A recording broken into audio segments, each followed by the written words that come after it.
आज देश 74वां गणतंत्र दिवस मना रहा है। आप सोचिए, मैं बचपन से टीवी अखबार देखता आ रहा हूँ। 15 अगस्त हो या 26 जनवरी, इस देश के जो कलम कसाई हैं, जो बाभन टोली के ब्राह्मण पत्रकार हैं, वो लोकतंत्र की दुहाई देते नहीं थकते हैं। 74 साल हो गया, गरीबी नहीं गई, अशिक्षा है, बेरोजगारी है। इस बार तो नहीं हो रहा होगा पता, क्योंकि अब सरकार की आलोचना हो जाएगी, लेकिन अब तक 26 जनवरी और 15 अगस्त को आपको टीवी और अखबार यही बताता है कि देश की दुर्दशा है। लेकिन आप सोचिए, इस देश में सबसे पहले दुनिया में गणतंत्र भारत में आया।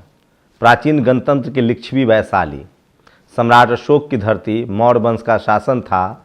तब जानवरों के लिए भी अस्पताल बने, लोगों के लिए स्कूल बने, अस्पताल बने। उसके बाद राजतंत्र का दौर आया। राजाओं के दौर में किस तरह से इस देश के नागरिकों को ही शूद्र और अछूत घोषित कर दिया गया।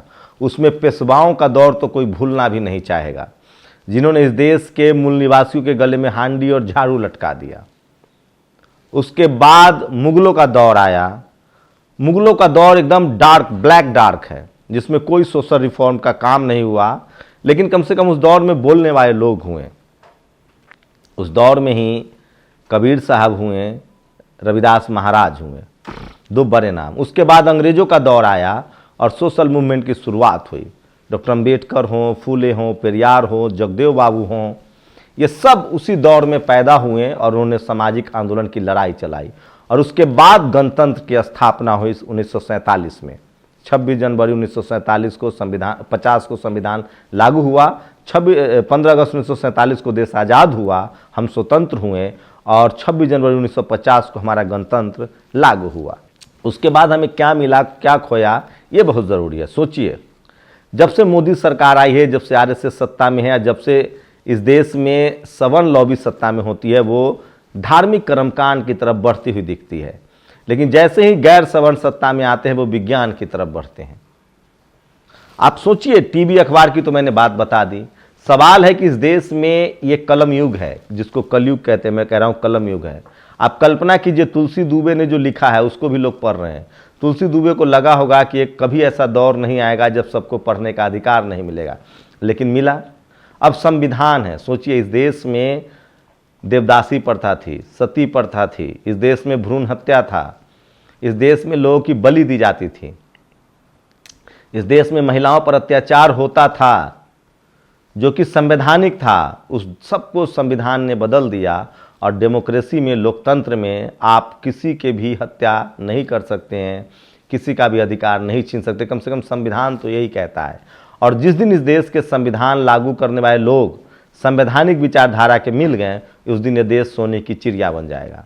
आप सोचिए, वो कौन लोग हैं जो इस देश के संविधान से नफरत करते हैं, जो नहीं चाहते हैं कि ये संविधान रहे, जो नहीं चाहते हैं कि एक संवैधानिक व्यवस्था हो। प्रधानमंत्री मोदी भी इस वजह से प्रधानमंत्री बन पाए क्योंकि वो संविधान की वजह से। आज चंद्रशेखर आज़ाद ने एक ट्वीट किया है कि जब से संविधान लागू हुआ है, तब से राजा और रानी की नसबंदी हो गई।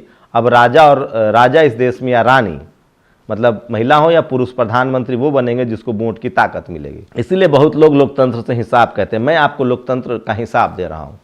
इस देश में आज सबको पढ़ने का अधिकार मिला। भले ही उसको लोग, कुछ ऐसे हैं द्रोणाचार्य, जो आज भी एक लब का अंगूठा काटना चाहते हैं। वो कॉलेज यूनिवर्सिटी में मुट्ठी भर लोग हैं, 3% लोग हैं जो आज भी इस देश के संविधान को नहीं मानते। इस देश का जाट, गुर्जर, पटेल, मराठा सब संविधान मानता है, संवैधानिक अधिकारों के प्रति सचेत है। लेकिन वो कौन लोग हैं जो कॉन्स्पिरेसी कर रहे हैं और जाति के नाम पर, धर्म के नाम पर इस देश के संविधान को इम्प्लीमेंट नहीं होने दे रहे हैं, इसे लागू नहीं होने दे रहे हैं? उनकी पहचान करनी पड़ेगी, उनको जानना पड़ेगा, समझना पड़ेगा। मैं इसलिए कह रहा हूँ कि झांकियों में एक बार फिर से आपको वैदिक व्यवस्था की तरफ ले जाया जा रहा है। इस खेल को समझिए। और प्राचीन गणतंत्र की लिच्छवी, इस देश में 97% लोगों को जो भी अधिकार मिले हैं, जो भी सहूलियतें मिली हैं, जो उनकी ज़िंदगी बेहतर हुई है, चाहे वो खेल में हो, मीडिया में हो, जुडिशरी में हो, बिजनेस में हो, वो गणतंत्र की वजह से।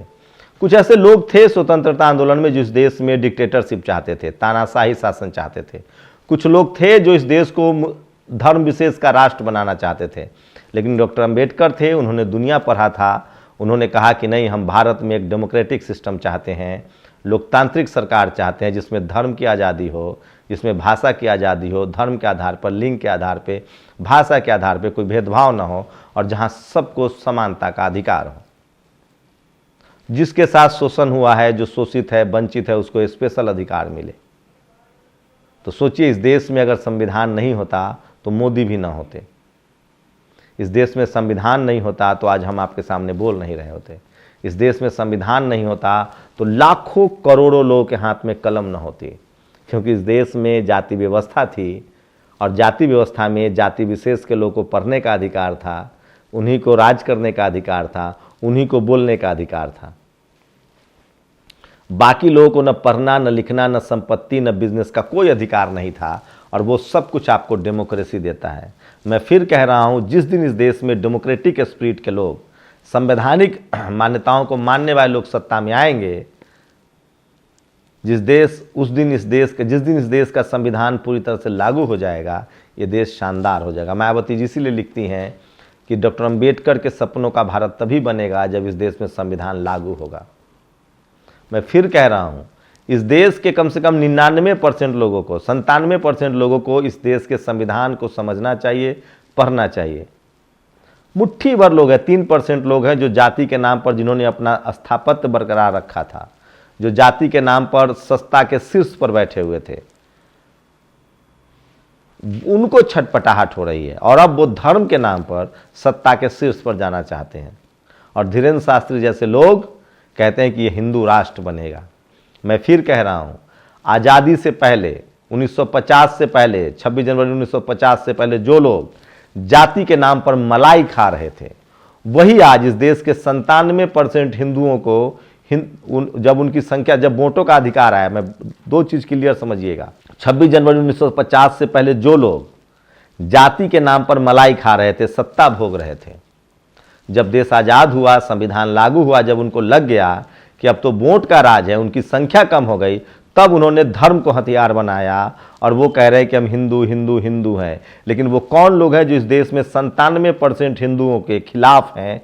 वो 3% लोग हैं जो मनुवादी हैं, जातिवादी हैं, ब्राह्मणवादी हैं, और जो इस देश के संविधान को नहीं मानना चाहते हैं, जो इस देश के डेमोक्रेटिक सिस्टम को नहीं मानना चाहते हैं, और वो फिर से मनुस्मृति लाना चाहते हैं, जहां जाति आधारित सत्ताएं चलती थी, जाति आधारित राजा होते थे, और राजा से भी ऊपर जाति आधारित कर्मकांडी बैठे होते थे, जिसमें न महिलाओं को अधिकार था, न जिसमें इस देश में जाति के आधार पर कुछ लोगों को अधिकार था, मुट्ठी भर लोगों को, बाकी लोग गुलाम थे। मैं फिर कह रहा हूं कि गणतंत्र, भारत का संविधान इस देश को राष्ट्र बनाता है। अगर गणतंत्र नहीं होता, संविधान नहीं होता, तो हम जातियों में बटे समाज थे, बाद में अब हम धर्मों में बटे हुए समाज हो गए हैं। इसलिए मैं कह रहा हूं कि भारत को जिस तरह का प्रियम्बल है हमारा, सेकुलर, प्रजातांत्रिक, समानता, इक्वालिटी, फ्रेटर्निटी, किसी भी तरह के भेदभाव का प्रावधान नहीं है संविधान में। इसलिए टीवी अखबार कलम कसाईयों के झांसे में मत आइए। वो आपको जानबूझकर 26 जनवरी और 15 अगस्त के दिन स्वतंत्रता दिवस और गणतंत्रता दिवस पर सवाल खड़े करते हैं। कुछ लोग तो तिरंगा पर भी सवाल खड़े करते थे, जो आज तिरंगा फहरा रहे हैं।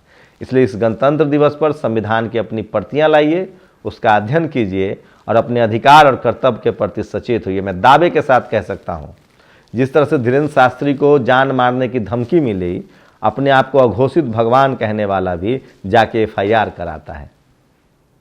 सोचिएगा जरूर।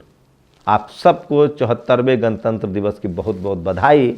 और जब तक इस देश में गणतंत्र है, संविधान है, इस देश में नदी नाले, पशु पक्षी, इंसान, सबके अधिकार सुरक्षित रहेंगे, सबका सम्मान सुरक्षित रहेगा। ज़रूरत है कि हम सब मिलके इस संविधान को बचाएं। ये संविधान हम सबका मान सम्मान सुरक्षित रखेगा। आप लोग अपनी प्रतिक्रिया जोड़ दीजिए। शुक्रिया। नेशनल दस्तक की आपसे गुजारिश है कि अगर इसको बचाना चाहते हैं तो नेशनल दस्तक को सब्सक्राइब करने के लिए रेड कलर के सब्सक्राइब बटन को दबाएं, फिर बेल आइकन की घंटी दबाएं। नेशनल दस्तक को बचाने के लिए बहुत जरूरी है कि हर खबर को शेयर करें, लाइक करें, कमेंट जरूर करें।